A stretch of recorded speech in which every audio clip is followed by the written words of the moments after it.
let's talk about Bryce Young, though. Like, he was consistently playing behind the sticks last year. This was the 30th ranked rushing offense in EPA per play and rush success rate. And their O line had plenty of busts to go around. He was consistently in 2nd and 10 plus, which is just hard for any quarterback. I watched like 5 games of them just to try to understand Bryce Young. And where I really ended up with the roster performance, where it was, is really hard to get any real read on him. All I know is that he was not able to elevate a bad roster. And I think it has to get better, but I don't know the last quarterback who only had 2 games out of whatever he played, 15 games of above average play to become good. Like that's a really hard place to come back from.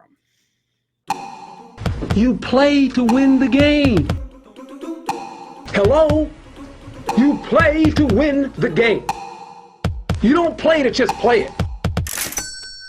Carolina Panthers. Oh, these colors are so pretty. I know, right? After all the others that are so dark, this one's like, boom, right in your face.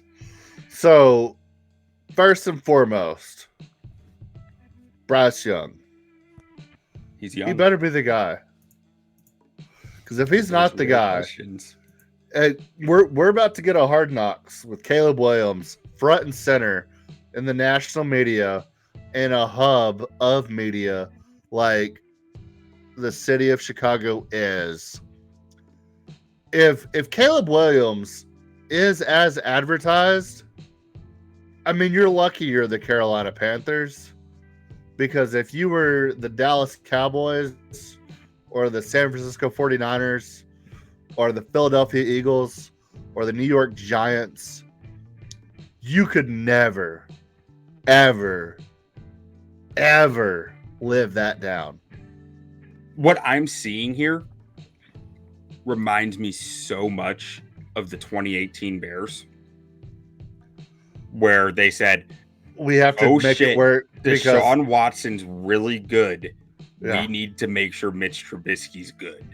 They overreacted to Deshaun Watson, not even realizing that Patrick Mahomes was in that draft class. Yeah. Yeah. But Deshaun Watson put up like 20 touchdowns in 4 games. It was like, oh, we made a mistake. Yeah.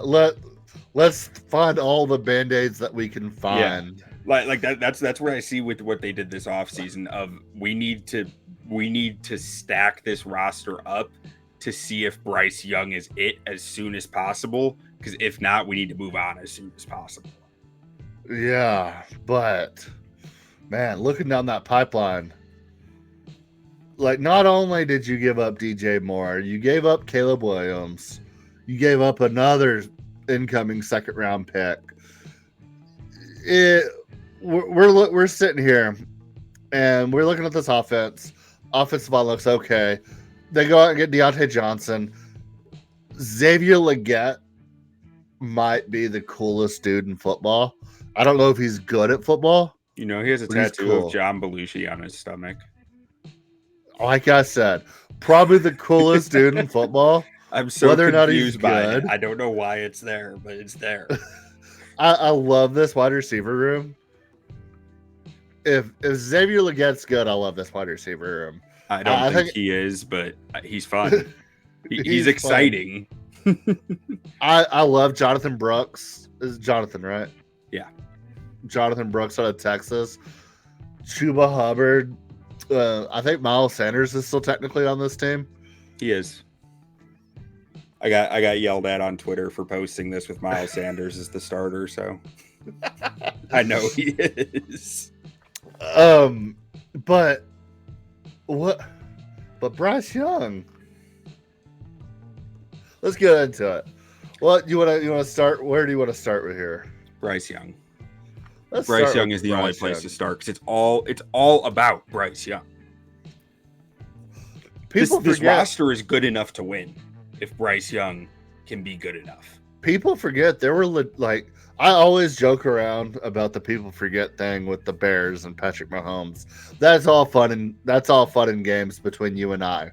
Mm-hmm. But people legitimately forget that there was a true debate between Bryce Young and CJ Stroud last year. Mm-hmm.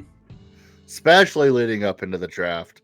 I mean, it was always Bryce Young. It was always Bryce Young. And then there was like a week of we really, really, really like CJ Stroud. And they didn't do it. And I don't know if they didn't do it because they were scared and Bryce Young was the consensus. And they were like, we'll never be able to live this down if it's Bryce Young goes out and kills it for Houston or whoever else gets him, without thinking about the possibility that it could be reversed. I mean, and yeah, does CJ Stroud have the mistake, same amount of success with this team as he had with Houston? Probably not. But does Bryce Young have the same amount of success CJ Stroud had last year? Probably not. Yeah, probably not. Ultimately, I think it's a giant mistake to trade your number one receiver when you're taking a number one overall quarterback. And that's what this team did. And they didn't have answers for him and pass catchers. Like that was one of the craziest things about that entire situation. Before we were like I knew the Bears were looking to trade that number one pick. And I was like, there's no way they're going to give up DJ Moore for him. There's no. Why would you set your quarterback back like that if you're taking a quarterback? And they got DJ Moore. Yeah, DJ Moore, who just signed a fat deal. Yeah. Congratulations to DJ Moore. But let's talk about for years. Let's talk about Bryce Young. Like, he was consistently playing behind the sticks last year. This was the 30th ranked rushing offense in EPA per play and rush success rate as a rushing offense. And their O-line had plenty of busts to go around. He was consistently in 2nd and 10 plus, which is just hard for any quarterback to get out of. I have to make a confession because I think last year before the season started, I said Miles Sanders is going to be top 5 in rushing. Yeah, I think you did. You had this team vying for the playoffs. I loved them last year. I love this team last year. I mean, Brian Burns. Yeah. Oh, man, I love this team last year. Really, where I ended, I watched like 5 games of them just to try to understand Bryce Young. And where I really ended up with the roster performance where it was is really hard to get any real read on him. All I know is that he was not able to elevate a bad roster. And I think it has to get better, but I don't know the last quarterback who only had 2 games out of whatever he played, 15 games of above average play to become good. Like that's a really hard place to come back from. Yes, and I think they've done, like we talked about at the beginning, I think they've done a lot to try to put Band-Aids on things. But Bryce Young essentially lost a year with last year. He might have been permanently damaged by last year. Yes. There might have been bad habits that you never get rid of created, which is what scares me about him. But this is a new era of football, and we saw it a lot in the early 2000s, 2010s, where never really number one overall pick type of guys, but guys that would get thrown into terrible situations and immediately be out shortly after. With what they invested in Bryce Young, I mean, I think we have at least 4 years of Bryce Young in Carolina. I don't see a world where they can move on from him.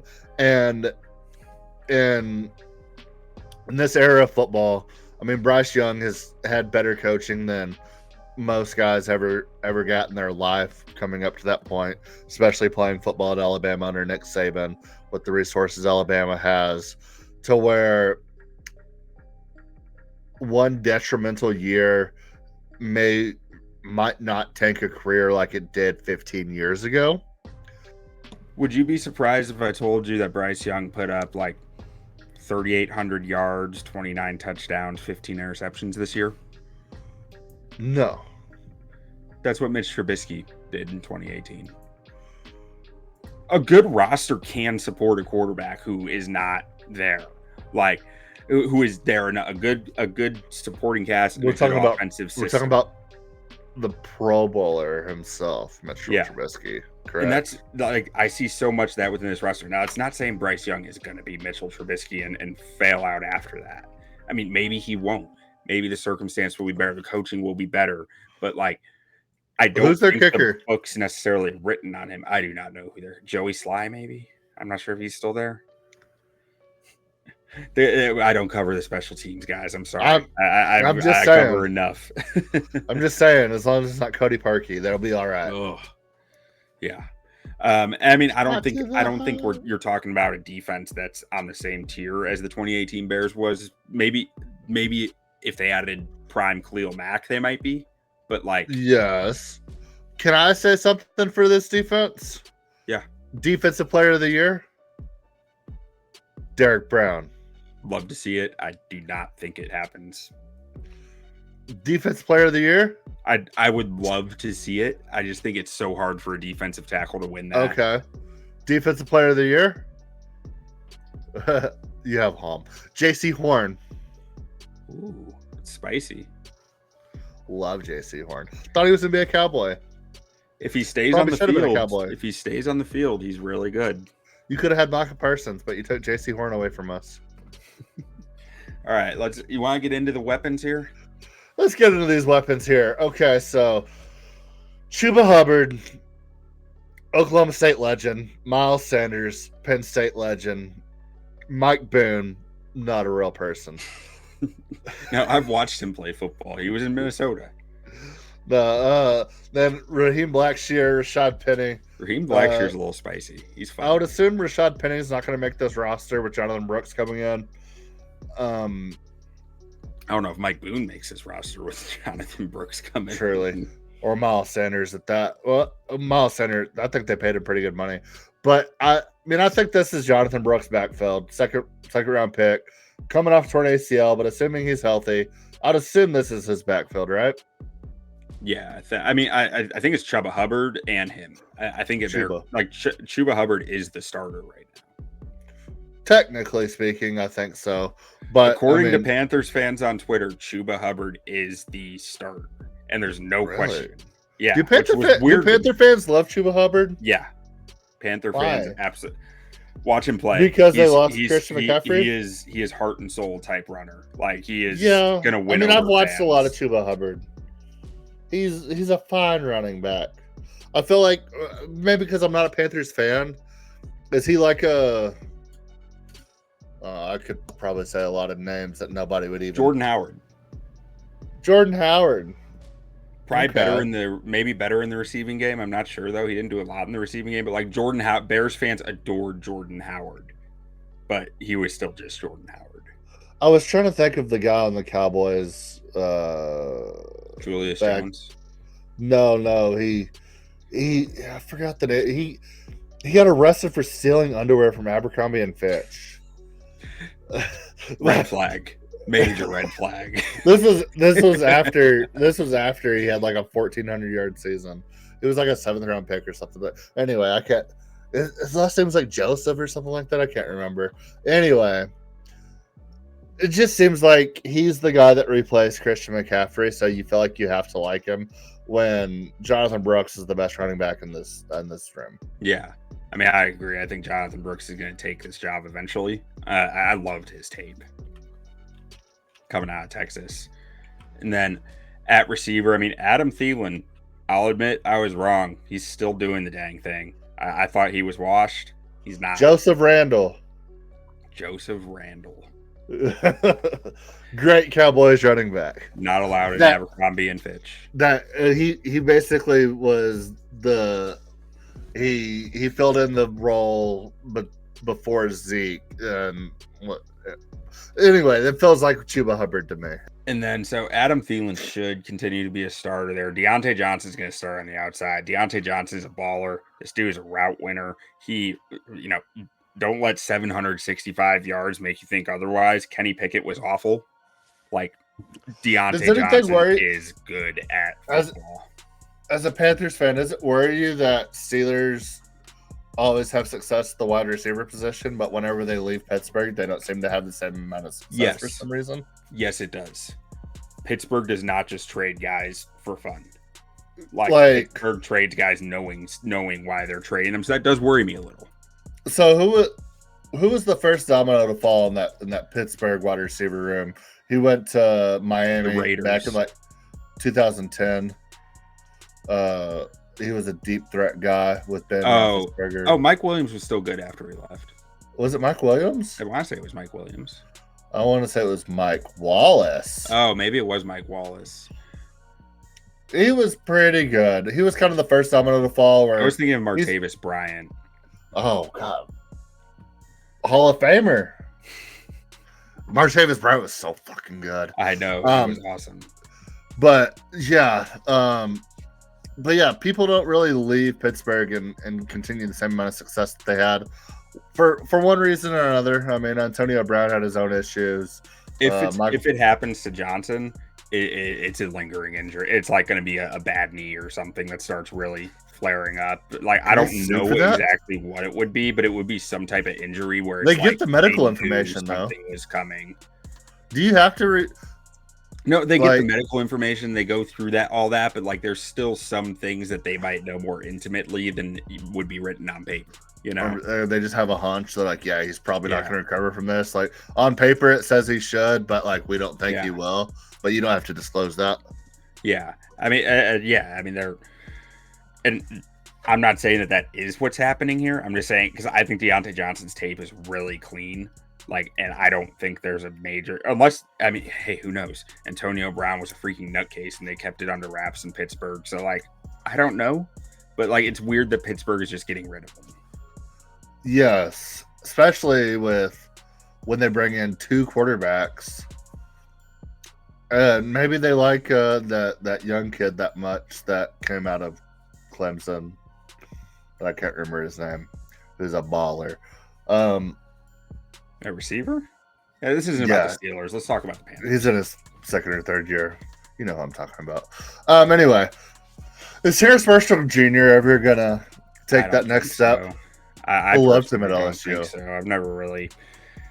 I mean, his chance is gone. You got Adam Thielen, you got Diontae Johnson, you got Xavier Legette, you got Jonathan Mingo ahead of him. Like, okay, so where does Jonathan Mingo fit into this? Second year guy? He's got to be number 4, wide receiver 4. I mean, like, you just spent a first on Legette. He's playing. Even to the detriment of the team? Why would it be to the detriment of the team? So if you think Mingo's better. Assuming Mingo looks better. I would think Mingo could win the job, but like I think Legette's gonna win the job because Legette is the only big body X on this roster. Like, he has a role on every snap. Adam Thielen's a big body boy. He'll go out there and Adam Thielen is a slot receiver at this point in his career. Come on now, he ain't an outside X. Adam Thielen's in the best shape of his career. You're not asking Adam Thielen to block down on an edge rusher. Come on now. Adam Thielen will lock down Myles Garrett. Okay. Put the clamps on him. So I mean, play him at tight end. I do see potential in this receiver room and like stuff to like. There's a lot of talent here. It's just how does it all come together? Yeah, and I mean, Canales might be able to really masterfully do this, but I mean, I think this team's going to be feisty. I really do think this offense is going to find ways to put up some pretty decent numbers. They might be a cover the spread wizard. Yeah.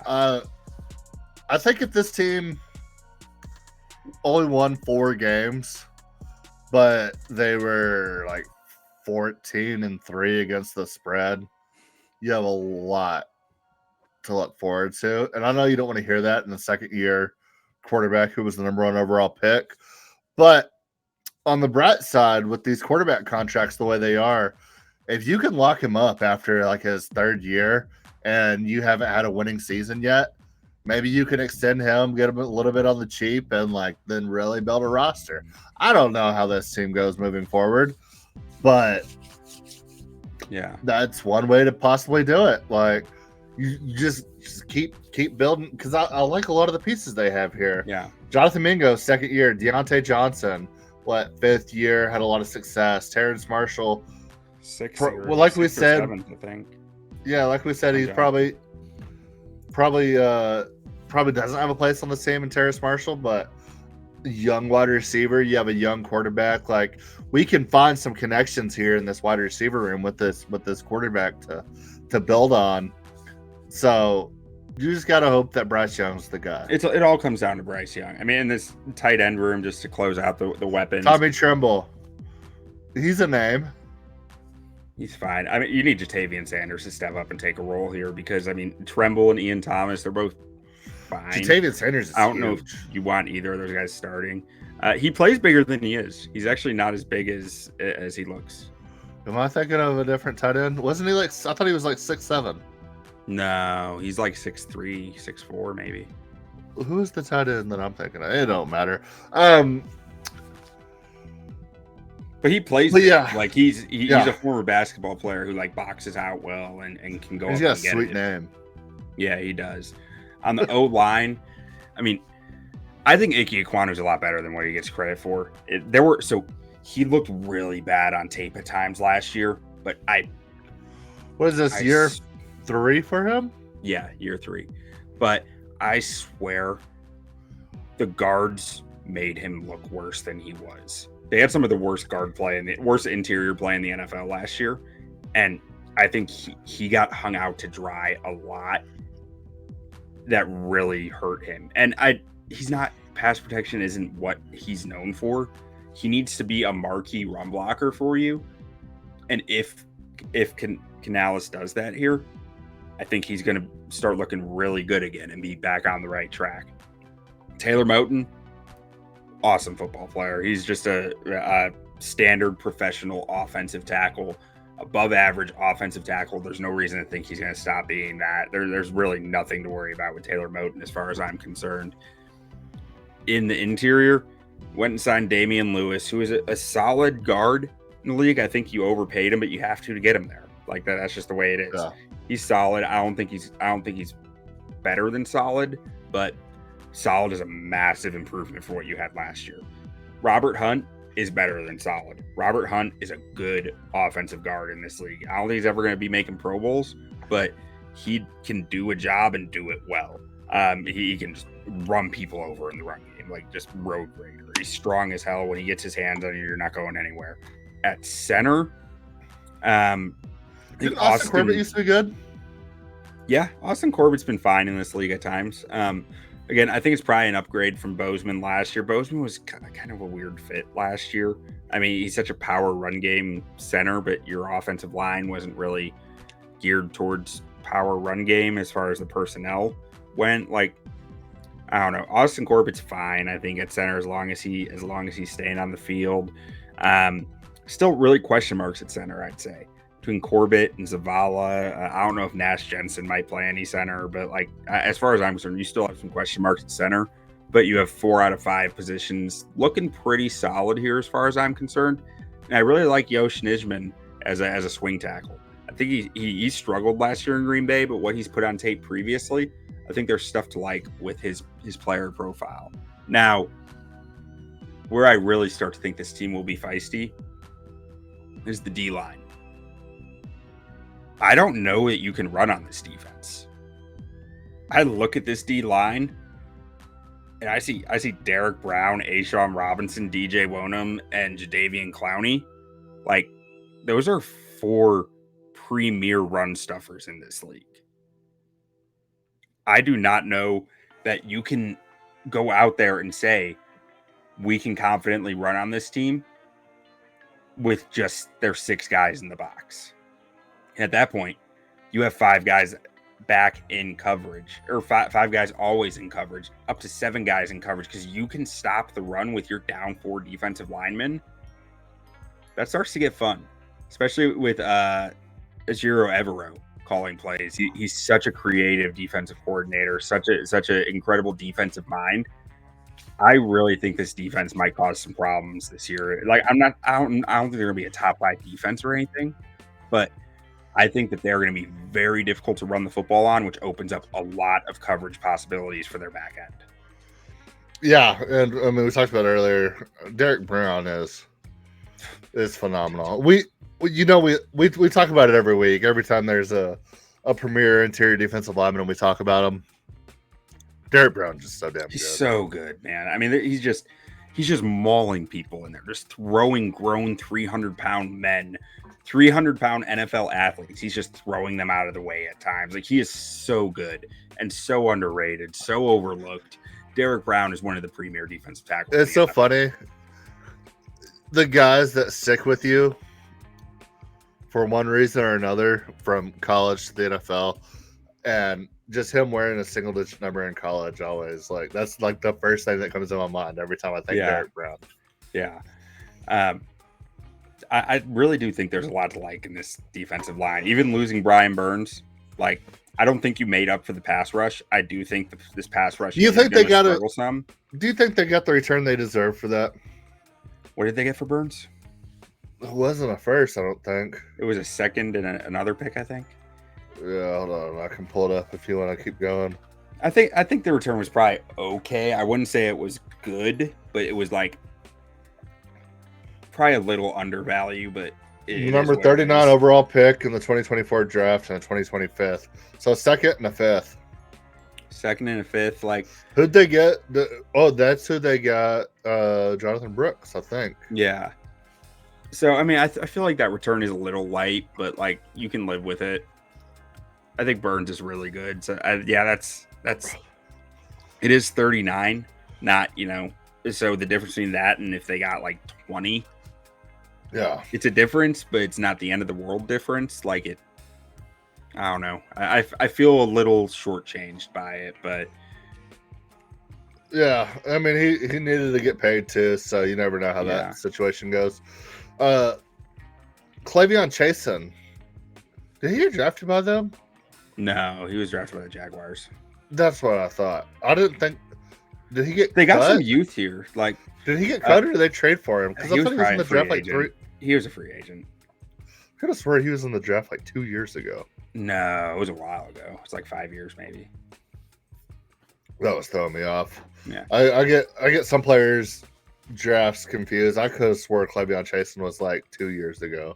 One other guy in the edge room I do want to mention is Amari Barno. I did notice him flashing on tape here and there as a run stuffer. Like, and I don't even think that was his MO coming out of college. So it's impressive that he was able to add that, and there might be something more there. Then at linebacker, I mean, a lot of change here. They lose Frankie Louvu, who was a big part of what they did last year. Bring in Josie Jewell. I mean, I guess not a lot of change, but like, Louvu was an important name for their defense. Very good last year. Him and Burns were kind of like the backbone of this defense for a long time. Yeah, and I like Jeremy Chin a lot, but he's gone now, which is odd to me. But either way, I probably just didn't know enough about what all went on there. But Shaq Thompson missed most of last year with a broken ankle. I think Shaq Thompson's probably still a pretty good football player. Like, he's up there in age, but I think he's gonna be good regardless, coming off that broken ankle, as long as he can stay healthy. And I think Josie Jewell is a really instinctive, quality linebacker. I worry about what they have behind those guys. They did take Trevin Wallace in the third round. I didn't love Wallace in this draft, but like, linebackers are tough to assess in college, and I'm wrong. Everyone's wrong about linebackers all the time. So speaking of linebackers, how old would you think Luke Kuechly is right now? I want to say 38, but because you're asking, I'm going to say 32. 33. That's brutal. Cornerback room. Jaycee Horn's really good when he's on the field. He missed a lot of time last year. He missed a lot of time his rookie year too, didn't he? He's missed a lot of time in his career in general. Yeah. But when he's on the field, he's really good. Dane Jackson, I really liked some of what I saw from Dane Jackson on tape. And Troy Hill, I think he was making some plays last year. This was a pretty good defense last year. Mm-hmm. Like, Zero Evero was doing good stuff with them. This cornerback room does feel thin to me. I mean, you only got 4 proven names in the NFL. One of them is DiCaprio Bootle, who's, I don't know how proven you really feel he is. And you got Shaw Smith-Wade, who was a 5th round pick, and a few UDFA, and the other Lamar Jackson. Like, the Lamar Jackson. Yeah, the real Lamar Jackson, excuse me. The one from Nebraska. Talk about the 2-time here. But so, like, I like their starters here enough, but I don't feel like they're enough of difference makers to make up for the lack of depth there. And that's what worries me, especially with a player like Jaycee Horn, who has missed time pretty consistently. And then in the safety room, Xavier Woods has still got it, man. It's that the dude right there. Play. Love Xavier Woods. That dude can cover ground like nobody's business. Xavier Woods is a very good football player. And Jordan Fuller was a solid starter last year. Then they got Nick Scott behind them. Like, Jamie Robinson's a guy to watch too. I think there was a lot of intangibles with him coming out. He didn't play much last year, but he could be a guy who has a nice year two here. But really, I like this defense a fair amount. They're lacking in star talent, but I think they're very solid across the board of starters. I just worry about the cornerback room if injuries hit. Yeah, I miss Xavier Woods on the Cowboys. Can I just say that? Yeah, you can. Dude is good. Okay. I miss Xavier Woods. Come back. But so, what do you like for value here, Jay? Man. So value wise, I like playoffs at plus 520. I think 5-1 to make the playoffs when 7 teams are making it. I mean, I talked about it earlier. I don't think 2 teams are getting out of this division, but at the same time, I don't think they win the division. I don't think I want to go the 10-1 odds on winning the division. But I could see some scenarios with some tiebreakers here to where they could squeeze their way in at the end of the season at 5-1. I'm with you. I think that's the value.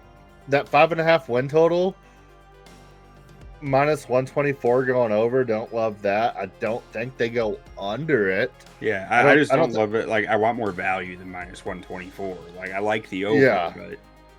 exactly. So I mean, I think when you're talking about the talent we have on this team, we talked about the wide receiver room, we talked about the running backs here, we talked about the offensive line potentially being pretty good, and we like this defensive back room. We like what they have in the defensive line.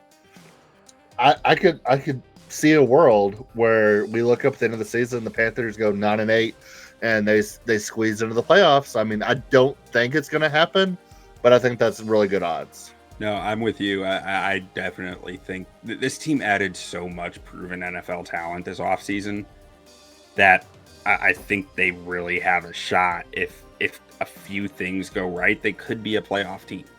Yeah, I think so too. And in the NFL, where we see it all the time of teams going from bottom to top, it wouldn't surprise me one bit. So Ethan's saying Saints 12-5, Bucks 10-7, Falcons 7-10, Panthers 6-11, or 4-13, or 4-13. Yeah, I mean, I just don't think the Saints are that good. I think Bucks and Falcons are the class of this division. I think something would have to go wrong for the Saints or for the Bucks and Falcons to not win this division. Yeah. But yeah, we can get into the schedule real quick. Yeah. Let's get it pulled up here. Yeah, so we got I got the Panthers starting out hot with a win against the Saints to start the season, and then it goes down. It goes way downhill from there. You like the Panthers week 3 versus the Raiders, but outside of that, I don't have another Panthers win until week 8. Against the Broncos. On a nice little 2-game win streak against the Falcons and Commanders. Yeah, and then I think they're going to be feisty. I really think they're going to be a hard out for teams. You have them sweeping the Saints. Yeah, we both have the Giants in the international game, and I don't know how I feel about that now. Dexter Lawrence up against Austin Corbett. Yeah, maybe that was it. That's where and Brian Burns against Ickey Ekwonu. Yeah, I think that's going to be trouble. I do have the Panthers beating my Cowboys week 15. It's a game Cowboys lose. So have that. I might have. We talked about it earlier with JC about not being the worst team in the league. I think I have the Panthers being the worst team in the league. Let's see. We could go through the entire NFC 4 now. and 13. I've got them at 6 and 11. We can go through the entire NFC real quick and just clip a quick video now that we've done all of our. So here's it. Ethan just made a great point in the comments, and this is where I really ended up with this team. They could be the spoilers. The Panthers will be spoilers and win 3 out of 6 division games. And then he says the Panthers should have won 3-3 in the division last year. They played every division game tough, within a score almost. Like they were right there in a bunch of them. And adding this much NFL talent, proven NFL talent to that team, I think should get them over the hump in multiple of those games. Yeah. I mean, I think they're going to be the Lions. They could be like the Lions of 2020, where they only win 4 games, but they cover almost every spread. I think they're going to be my favorite team against the spread this year. Shout out Ron Swanson. Where he takes a picture of Big Ben and he's like, "Oh, look, a clock. We don't have that in America."